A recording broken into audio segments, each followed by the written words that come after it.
ამ ვიდეოში მინდა ვისაუბრო, რას აკეთებს დღიური სანთელი და ზოგადად სანთლები, როგორც წესი, რას აკეთებენ ხოლმე. დღიურ ჩარტზე ვარ გადასული, როგორც ხედავთ აქედან, მონიშნული მაქვს ერთდღიანი ჩარტი და შევდივარ. რა ხდება ახლა დღიურ ჩარტზე? დღიურ ჩარტს ძალიან ხშირად ახასიათებს ესეთი რაღაცა, რომ ის წინა სანთლის მაქსიმუმს აიღებს და შემდეგ დაბლა ეცემა. ეს როგორც ნარატივი და როგორც ასეთი კონტექსტი ძალიან კარგი არის ხოლმე სავაჭროდ. მაგალითად, განვიხილოთ აი ეს სანთელი, რომელიც აქ არის. ამ სანთელმა დააფიქსირა 4 შაბათ დღეს, Wednesday აგერ 25, დააფიქსირა მაქსიმუმი და დააფიქსირა მინიმუმი, ხო? მომდევნო დღის სანთელი რო გაიხსნა, დააგვირდით რა. ამ სანთელმა ჰაი აიღო, ანუ გატეხა ეს ჰაი. ფასი დამაგრდა ამის მაქსიმუმზე მაღლა, რაღაც მცირე დროით და შემდეგ დღის ბოლოს დაიხურა აქ. ანუ სხვანაირად რო ვთქვათ, ფასი აქედან ავიდა მაღლა და მერე ჩამოვიდა დაბლა, მაგრამ სტრუქტურულად დაგვიტოვა ის და გვანახა ის, რომ მისთვის მიზანი იყო წინა დღის მაქსიმუმი. ანალოგიურად განვიხილოთ, მოდი სხვა მოძრაობა აგერ აი აქ, ეს ხო მაქსიმუმი არის მწვანე სანთლის, ეს მინიმუმი. მომდევნო დღის სანთელმა აიღო მაქსიმუმი და შემდეგ კლება წამოვიდა.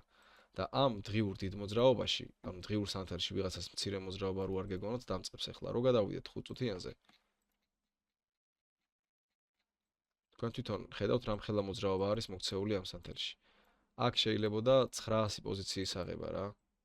ძალიან ბევრი პოზიციის ჩატევა შეიძლება აქ და აი ამ გდებაზე, ასე ვთქვათ, მოძრაობის კლებაზე შეიძლებოდა კარგი ფულის გაკეთება თქვენი სტრატეგიით და მოძრაობით თუ კონტექსტს გამოიცნობდით, იმიტომ რომ ასე თუ ისე ტრეიდინგი საბოლოოდ გამოთვლაზე და გამოცნობაზეა. ოღონდ გამოცნობა არ ვიძახი გარტყმით და რაღაც პრინციპი ალგორითმისა, რომელიც თქვენ უნდა გამოთვალოთ დროიდან დრომდე, რაღაც შუალედში სადამდე მუშაობს, სადამდე აღარ იმუშავებს. რადგან დღიური სანთელია, უკვე დღიური სანთელი რო ასეთ მოძრაობას განახებს და შენ სიგნალს გაძლევს, რომ უნდა დაიკლოს, იმხელა მოძრაობაა დღიური, რო აქ ტრეიდში სასურველი რისკით და რევარდით შესვლა შეგიძლია და ფულის გაკეთება. თორე 5 წუთიან სანთელზე რო გადაგირთოთ რა, 5 წუთიანზეც იგივე არის, სხვა რამე ხო არ გონიათ, ფრაქტალურია მარკეტი რა.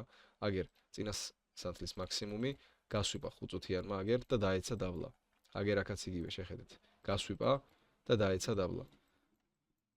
აგერ კიდე იქნება აქ სადმე მაგალითი, აგერ აქ მინიმუმი ამ სანთლის, გასვიპა ამ სანთელმა და წავიდა მაღლა, მაგრამ ეხლა ამ 5 წუთიანში ჩვენ რო წუთიან სანთელზე ჩავიდეთ, ხო? და პოზიცია გავხსნათ. აქ გვექნებოდა ესეთი მწირი მოძრაობა. აქ შედარებით გრძელი მოძრაობა, მაგრამ ეხლა ამ მოძრაობაში რა სეტაპით შეიძლება ჩაეტიოს, აქ თქვენი სეტაპი შეიძლება არ ჩაეტიოს და პოზიცია რო აი ამ იმბალანსზე ქონდეთ აღებული და აი ამ იმბალანსზე რო პოზიციას იღებდეთ, აი აქედან და ხსნიდეთ long პოზიციას პირობითად რა და სტოპს აი აქ აყენებდეთ, დამინუსდებოდით, ხო? ანუ რეალურად ვითომ აღმავალი სიგნალი მოგცათ 5 წუთიანმა კონტექსტმა, მაგრამ დაიკლო და დაგამინუსათ. დაგამინუსათ, იმიტომ რომ 5 წუთიან სანთელს უყურებდით. ძალიან ვოლოტური არის და არასწორ 1000 მიზეზია კიდე აქ რატო დამინუსდებოდით, ამაზე ახლა აღარ დავიწყებ. იგივე ხდება 15-იანზეც, 10-იანზეც და 2 საათიანზეც. უბრალოდ თქვენ უნდა დაამუღამოთ სად რა როგორ მუშაობს და რომელ სესიაში. კონკრეტულად პირადად მე მაქვს 6 თუ 5 სავაჭრო სტრატეგია, რომელიც მუშაობს შენახული და ხარისხებული. უბრალოდ ესეთი სტრატეგიებია, რომელზეც ვიმუშავე ეს წლების უმაგაზე ვაკლავდი თავს, რომ ზოგი მე მერგება, ზოგი არ მერგება. ეხლა მე მაგალითად ნიუ-იორკში ვერ ვივაჭრებ ფიზიკურად. ამიტომ ნიუ-იორკის სტრატეგია ჩემთვის არ არის, უბრალოდ მაქვს ეგ რა და სამომავლოდ არის გათვლილი რაღაც მიზნებისთვის. იმხელა დროს და იმხელა რესურსებს საჭიროებს ეგ რომ შენ 10 წელზე დატესტოს შენი სტრატეგია და ოპტიმიზაცია მოახდინო შენ მარკეტზე, რომ ვერ აღგიწერთ, ამას ვერც ერთი ფული ვერ გაუტოლდება, ვერც ერთი $1000 კურსი და სულ რო ტიპმა ამაში გადამიხადოს, რავი, 10,000-ობით $, მაგას ვერ დააკომპენსირებს ვერავინ. მაგ შრომას და წვალებას პირდაპირ გეუბნებით. დაიმახსოვრეთ ეს რაც გასწავლეთ, რაც გითხარით, ეს მუშაობს და ეს მუშაობდა 10,000-ობით წლების წინაც.